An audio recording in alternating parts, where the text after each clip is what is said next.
Hey everybody, it's John from the Chainwax Podcast. It's Friday. I'm really happy about that. And I've been getting a lot of rides in. Yesterday I rode the 5.5 for the first time in a while. This has got the new Aggressor 2.5 on the back, which has been a real treat on this bike. Never had a 2.5 in the back of this carbon frame before, and I was worried about it rubbing, but it fits pretty good. I don't know what the actual width is on this Aggressor 2.5, but it does fit. And I did look up the specs of the 5.5, and it says it can handle it. You can see that, well, it's not a good angle there, but it's got about maybe a half a centimeter on each side. So, and I cornered it really hard on some flat turns. If anything was going to flex that wheel, that would probably do it. Still running the Minion DHF up front, 2.5. I just think it's such a good tire. Let me pause it here. It's such a good tire, the DHF. It's very predictable for me. And it's fast because when you're riding on the DHF, you're riding on those center knobs, which don't have any side knob engagement. It's very little. Plus, you don't have a lot of weight on there either on the front. But I noticed immediately when I got my sort of squared off Agassi. I'm calling them Agassies from now on, okay? When I got my two latest bikes, they both came with a 27.5 and a 29 Assegai 2.5 up front, and they were just the trail tire too. Like they're not a double down or a super gravity or anything, and they're just a regular. They are so slow on the hard pack and the dust out here. They are just slow, but I like them for the bike park. Anything gravity is great. But if you're going to pedal up and down and do all mountain stuff, the DHF is a way better tire. You just got to lean the bike more to get the corner grip. And once you get used to that sort of body input, you don't have a problem with the DHF, even in the dry. So yeah, this has been a real fun bike to ride. Again, just making a couple little changes. It didn't take much. I'm running straight 5311 formula chain lube on this, and I did do some Darkmatter testing when this chain went on as new, but now I'm just running 5311, and the chain life on this is amazing. This is the one that's at 10% wear after about it's over 5,000 miles now in 3.5 years. So what I thought I would do is do a little segment here. I'm gonna have to pull some bikes down and do this. I want to show you guys sort of the history of my quiver. I've got the previous generation of these bikes, and then I've got the SB6 and this 5.5 that replaced the previous generation bikes, and then I've got the newer ones, the longer, lower, slacker stuff that came out after 2020. And what are the ones I ride the most? It's these 2018 bikes. This is when they still made bikes light. They were really stiff. The geometry was more conservative as far as it does everything well. And this has a 66.5 degree head angle, which is not steep or slack at all. But I'm able to do pretty much everything with this bike. And then, so I'm going to pull the bikes down, and that'll be probably, I might even put it on the end of this one. So I did some riding on the XC bike the day before, and you can see how dry it is out here. I just want to show you some video I took while I was taking a break. It's so dry, and this is up at the top of Amundsen Ranch. It was all green a few months ago. Now it's just a tinderbox again. And, this is why I like the XC bike. It makes these sort of long, hot, dry mostly fire road rides. Makes them a little more fun because you're going fast, and going fast has more airflow and you stay cooler. And there's a little bit of a difference having a 23-pound bike versus a 30-pound bike with these fast tires, and the fact it's so light. I'm able to kind of enjoy these rides a little more on the XC bike. But yeah, all bikes are fun. If you got one, that's all you usually need.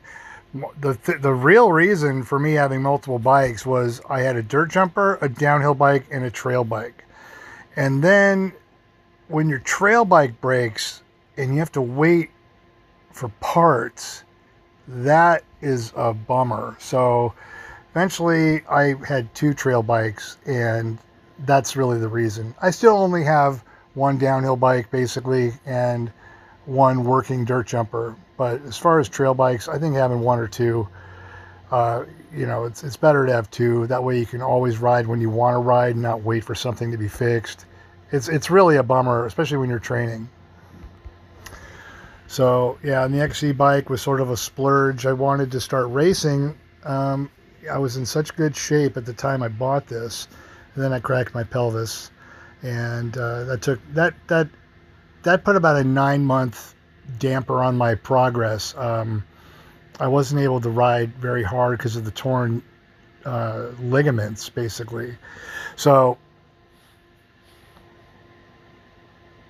I bought the bike for racing. It wound up being great for testing the products and the long distance marathon rides and getting real long XC testing in at high speeds versus just, maybe 7 miles an hour on a trail bike on the same ride. So I'm able to ride this bike a lot faster, like 10, 11 miles an hour. Makes a big difference on what the chain goes through with the amount of dust hitting it the whole time versus, just on the downhill sections of a trail bike. So yeah, this is Amundsen. That's Switzerland off in the distance. That's actually where I crashed and broke my pelvis. I was probably doing 35 at the time. It was horrible. You can see the dirt here. This is just video I shot. It's just so dry and dusty and slippery. But anyway, this has got the Rocket Ron on the front and the old Racing Ralph, and they're doing really well, surprisingly well. It's the first time I've run these tires on an XC bike at all. And these are the old light skins. They're 530 grams or something like that. They are so light, and you really can feel the difference. It shed a whole pound off the bike, and that's why I'm enjoying it so much right now. It's just really fun. If I put the old cranks and the old grips back on, it'll be under 22 pounds. It'll be in the 22-pound range, which is pretty darn good for a downcountry bike with a heavy frame compared. This frame is 5.5 pounds. Most XC race bikes are about 4 pounds. Mr. Jones needs a new fly mask. So yeah, I finished up the ride and hanging out with the horses for a second. The Knobby Nick is a good tire. Mr. Jones likes the taste of my handlebar grips, by the way. So I found a kind of a crazy other use for the chain prep formula, and let me see. I actually used the 53. No, what did I use? I think I used the Clean Lube formula from the household formula. And what I'm referring to is my handy pocket knife here I use at the barn. You can see how worn out it is. It used to be black. And now all the aluminum showing, you can see my fingers turn black using it from all the aluminum. I believe it's the aluminum coming off. And you can see my fingers are just coated with this black aluminum coming off the knife there. I mean, it's really bad, And so what I did was I thought, well, I'm going to try the chain prep formula on it. And I had the Clean Lube in the car with me at the time. So I coated the knife with... Oh, and look at that. Once I go to when I Google my own website now, instead of giving me like the chain lube links and stuff, they've got it all screwed up. Just a sidetrack here. Watch, when you click on Lubenschleiden, it goes to the chain rings. And when you go to Tool Lube, which it's not a big seller, so it's like, I don't know why that has popped up on a Google search.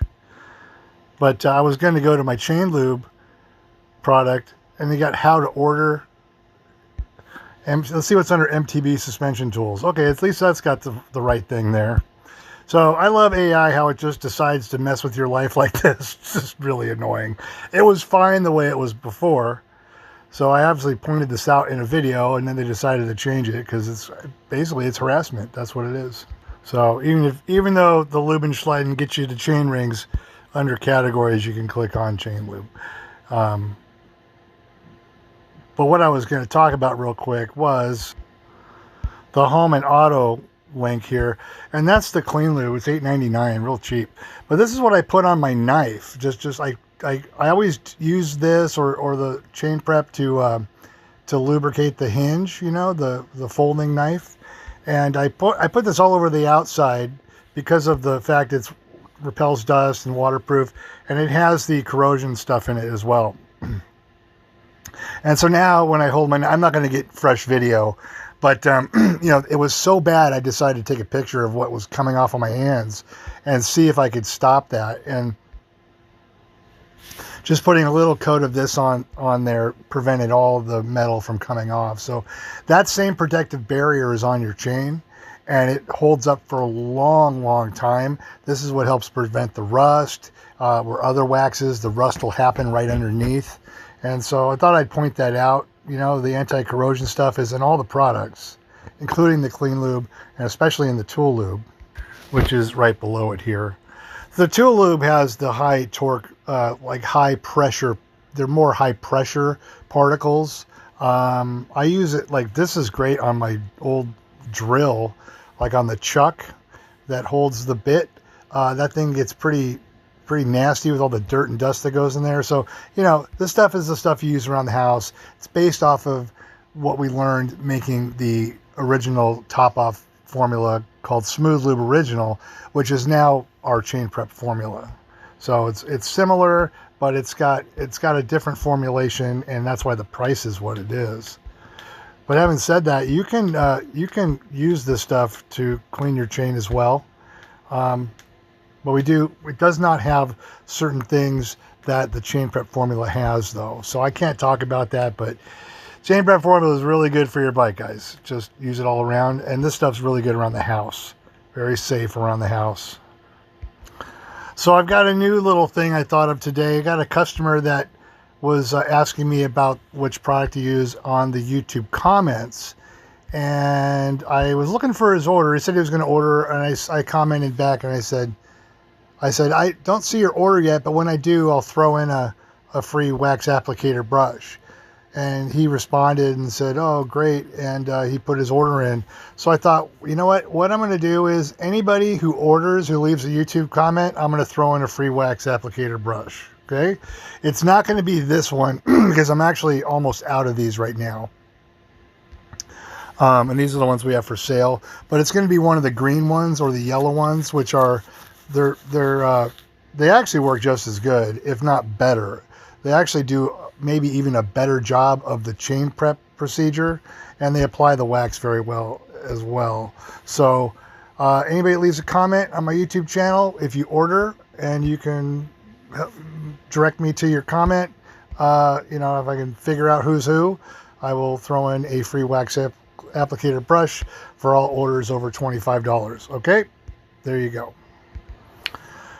So anyway, let's see, I'm about 13 minutes into this one. Don't want to make it too short, but you know, it's the weekend. I plan on, well, I've got a bunch of orders to get out still. It's a little late in the day, so I have to do that. Hold on a second. Got a bunch of orders to go out, and then I'm hoping to get a ride in. My whole day got turned upside down over a phone call or two. And yeah, it's just basically my day did not go as planned at all. So I'm way late in the day already, and none of the orders are done. So I got to get that done now. Here's the chain prep formula. This is what you should use to convert your chain over versus all the other nasty stuff you've probably been doing for years. This stuff here is so safe for you, for the chain, for the environment. All three. You will not have any chemical reactions happening on your chain that are unwanted, which you do get with all degreasers, as far as high pH degreasers or acidic degreasers. There are a few that are in the acid range, and both of those situations are harmful to metal and cause crystallization They cause all kinds of things to happen. They cause leaching of the the chromium out of your stainless steel in your chain, for one thing. And I think it's a big reason why chains are becoming brittle. I think it's not so much the lubes doing it, but it very well could be as well. But I definitely know for sure that in metallurgy, it's common knowledge. Acids, high pH, alkaline degreasers, and exposure to oxygen all contribute to degradation of metal. So all the products they sell require you to do one or two of those things. And if they ask you to rinse it with water, well, then you've got a bare chain exposed to oxygen and water for the time it's drying. This eliminates exposure to all of the above. You put this on let me see what I can say and not say in real time here. Basically, you're never going to expose your chain to any water, oxygen, high pH, or acids, or high alkaline, in the high pH range. And that's a really good thing. And it's very safe. You just work this in your chain, rub it off with a rag, use the applicator brush to keep it moving in the chain for about 5 minutes, wipe it off. And at that point, you can just add the lube. We recommend doing it twice, like in the video here. And, it's really simple. Just put it on, work it in, use a brush. You can use a toothbrush like I'm showing here. I'm not trying to force everybody to buy my brush. It does make it easier, though. I'll give it that. It does make it easier. But you can see just a regular toothbrush will help push it in and keep it in the rollers and keep it moving around. And it's breaking down the long chain hydrocarbons that are in the packing grease. And it's also going to break down whatever existing lube you have in there. It will remove any lube that's made for bicycles. I'm wondering if it'll get off that baked on muck off stuff off cassettes. I don't have anybody that has a situation like that, but I'm wondering if it'll even remove that. It very well might. But no guarantees on that. The point is you want to get your chain as clean on the inside as possible. This does that very easily and safely. Notice nothing is dripping off the chain. There's been several takes of the application done. That's why there's a little extra on there. But you just wipe it down when you're done. And it's completely ready to bond the wax to the metal better than the wax by itself. So we recommend doing a second application of the chain prep on a brand new chain with packing grease to remove the rest of the packing grease that's in there. And the little tiny bit is encapsulated and just becomes part of the lube for the first ride. And that gets pushed out and shed away. And then the second time you ride with the second application of the chain lube of your choice, you are just riding on our product 100% with no encapsulated anything in there from the packing grease. It's doing two applications of the chain prep gets, I'd say, 95% of it out. And what's left is broken down into short chain hydrocarbons, just like the paraffin in the wax. And here I am cleaning up the cassette because we did a messy job taking so many shots of the application. There wound up being too much on the chain. I should have wiped it down and started over, but I wanted to do it correctly and not fudge it at all for the sake of the camera. So instead of just putting one application, I had to do 2 or 3 small applications, and it wound up getting a little bit too much. You shouldn't run into this problem.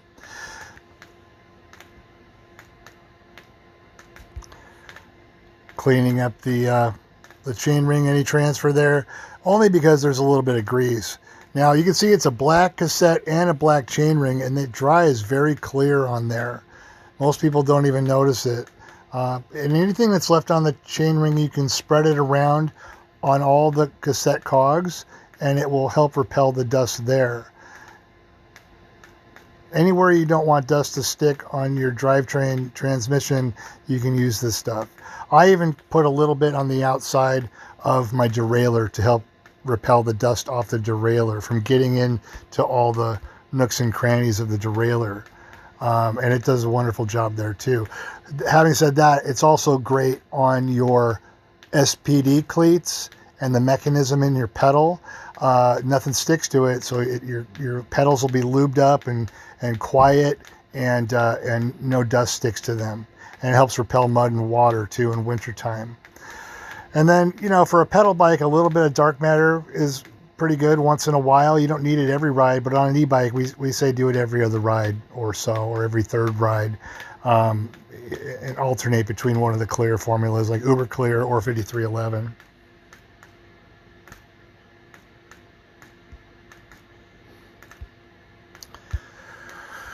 So yeah, let's see. Yeah, here it says apply dark matter every 4 to 5 rides versus every ride. Alternate with the Uber Clear, which we're going to get to in a minute here. So continue with Uber Clear is what we suggest there. And, that's for the first ride. If you want to double coat it, I would say do 1 dark matter, 1 Uber Clear, and maybe do that for the first 2 or 3 applications, and then from there you can alternate back and forth. One ride just do dark matter, the next ride do Uber Clear. I know it's a little different, but I don't want you putting more on than you need, and because of I don't want you to waste it, and that way it'll be more economical for you as well. Just alternating, like 1 dark matter, and then the next time you need a lube, do Uber Clear. Okay, and you can see how easy it is to put on. I'm just doing it 1 foot at a time. This method is so it doesn't transfer to the chain rings or the jockey wheels or the cassette. So just put a little bead on, shake it up, make sure the tip is clear, have an old spoke lying around if you need to stir it up in the bottle for any reason, if it's sat out for a while. Keep the tip clear, and it just comes out pretty well each time when it's warmed up and shaked up really well. Work it in for 1 minute. Let it dry for 15, you're good to go.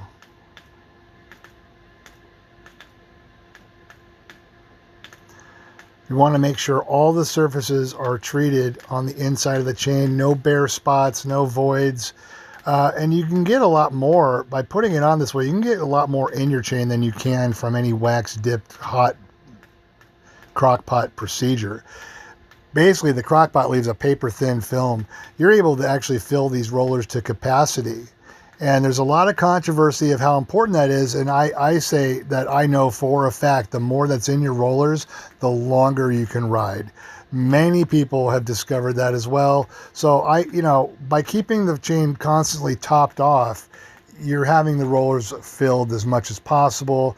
There's other things going on inside there with the particles that become embedded in the metal. So now you have no metal to metal contact before. A lot of times I've said in podcasts, metal to metal separation on accident. I think everybody can see I misspoke in previous videos.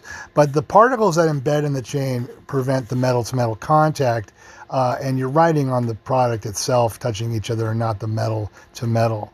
The other thing is that when you do have a little bit on the roller, I'm going to pause the video here. When you do have, and I can't, not letting me expand this picture here, but when it's on the rollers and you're shifting between the gears during application, you're putting a little bit in the valleys of each chain ring where the chain sits, and on each cog on the cassette.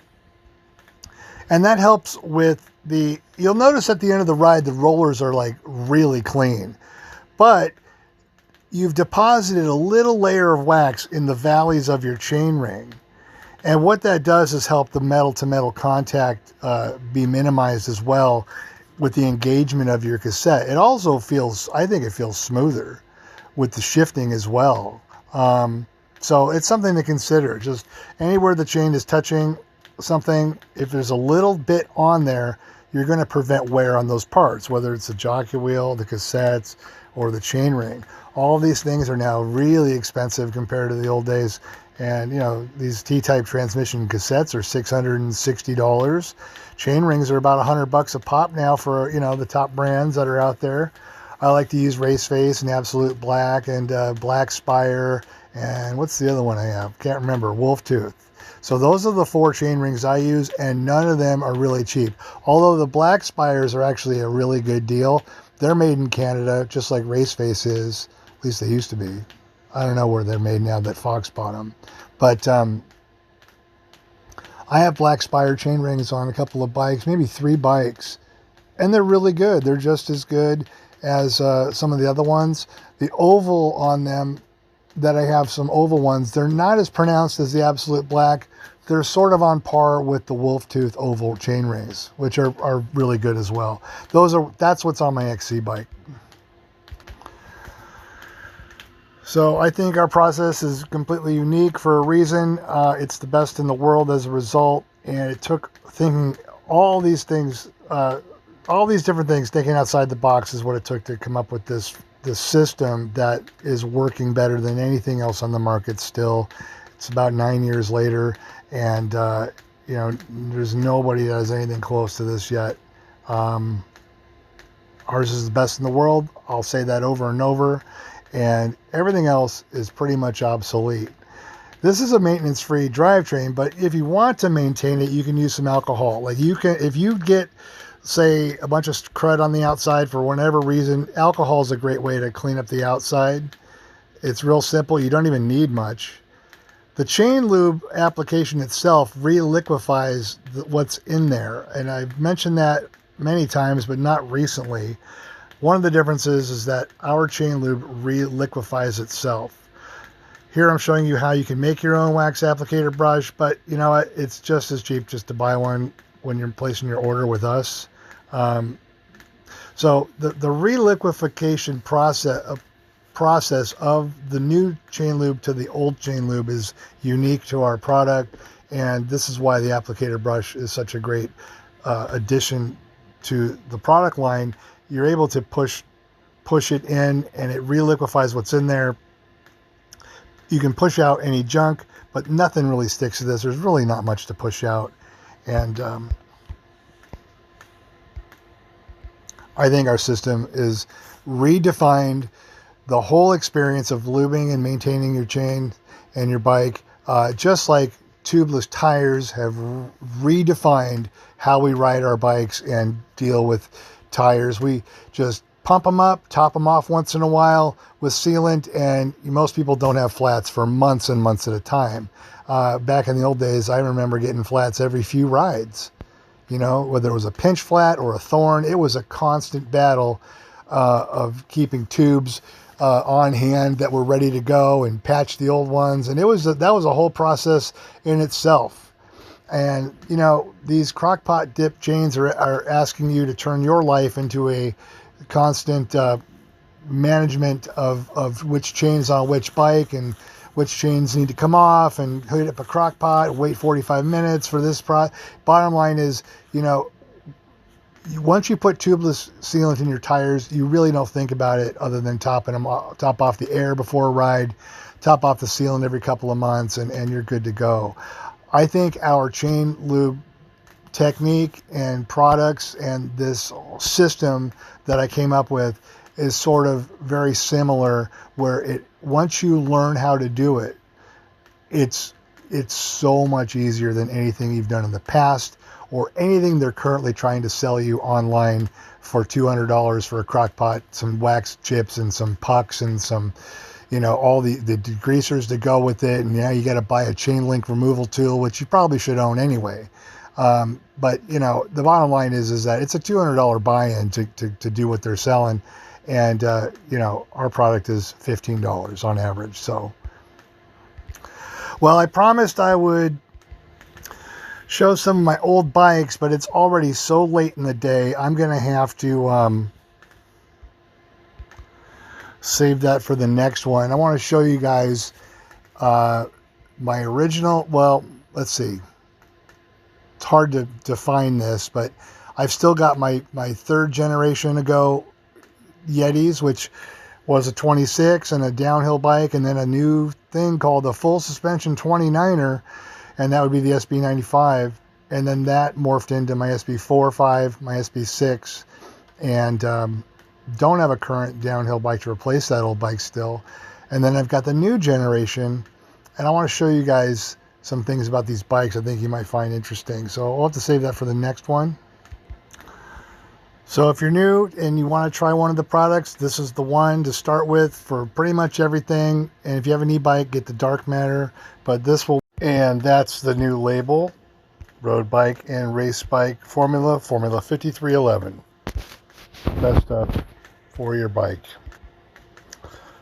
So yeah, Formula 5311 will get you covered. This stuff is so good. You probably won't need anything else other than if you're doing, real high watt e-bike stuff, get the Darkmatter. And that's a better picture of the bottle. That's how it looks right now. That's Formula 5311. 7 years of testing. Nothing comes close to this stuff. Before I go, I want to point out a couple things. I wasn't sure what the aMTBer graphene lube was, but now I realize that's the absolute black stuff. And that's the stuff that we have been tested against and showed to come out on top of that. So the newcomer on the scene is the Squirt Hot Wax, which, what's funny is the aMTBer graphene lube is a drip lube, and it's number 2 on their test. It actually has further miles to reach their total wear allowance than the Squirt stuff, and it's a drip lube. Now, all the rest below that are all... you got the Cyclo-Wax, that is a hot melt, Silka hot melt. But bottom line is, then you've got Hot Wax X down there. But most of these are hot melt waxes, and our product came above the aMTBer graphene drip lube. So that makes ours the best there is. And I know it flat out from just using it and the people around me using it. Nothing has come close to this. So I just wanted to point that out. It's documented here that the aMTBer graphene lube is above all the Cyclo-Wax products, all the Silka products, all the Ceramic Speed products, and yet it's one that's not really talked about much because it's $50 for 50 milliliters. It's $239 for their big bottle. It's $150 for their 4-ounce bottle. It's crazy. The prices are insane. And that's that tiny little bottle right there. Okay? You can see the size of the bottle next to everything else. That's their $50 bottle. All right, so keep on top of your chain maintenance. Make sure your chain stretch is in the safe range. And that way you won't have to buy cassettes and chain rings. And if you use our product, it'll be a long time before you even need a new chain. You're talking 5,000 miles minimum on any bike. E-bikes, what we have documented so far is between 3,000 and 5,000. And I don't know what Granny Gear's wife, she was getting, he did a video about that. At 3,000 miles, it showed no chain wear. And he went into 3 bike shops and asked them why is his bike not worn out, and they couldn't provide an answer. He didn't, unfortunately he didn't promote my product to them, but he was making a point that the Smooth Lube 5311 and the Uber Clear on an e-bike road bike is getting more than 3,000 miles when it should be completely shot by then. So thanks for listening. If you've gotten this far, leave a like, leave a comment. If you leave a comment and order some lube, throwing in a free wax applicator brush. It's going to be one of the green ones or the yellow ones, and they're really good. And I think you'll find our system is superior. Thanks so much. Going to let this play out for a minute, so hopefully it doesn't cut off. Have a great weekend. Get some rides in.